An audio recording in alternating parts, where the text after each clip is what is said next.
Wall-mounted and in-roof solar panels are two options that are worth knowing about if they apply to your property. Wall-mounted solar panels are more viable than most people assume.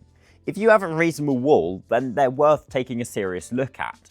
The scaffolding requirements are often simpler than a roof install, which keeps the costs down, and they only generate about 29 to 38% less than an equivalent roof-mounted system.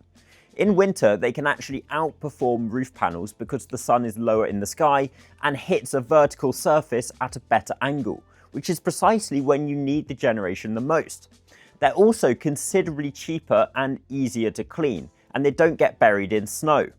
An east or west facing wall installation produces a generation profile that peaks in the morning or evening rather in the middle of the day, which can complement a south facing roof array quite well by spreading output more evenly across the day.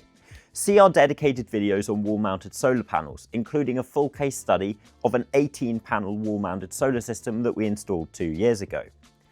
If you're planning to re-roof in the near future, then tying the solar installation in with the roof works is one of the smartest financial decisions you can make. You share the scaffolding cost across both projects, which alone is a significant saving. With an in-roof mounting system, the panels sit in trays that replace the tiles entirely, so the finished result is flush with the roofline rather than sitting above it. It tends to look considerably better, and you save on tile costs for the area that the panels cover. Now, the main trade-off is flexibility.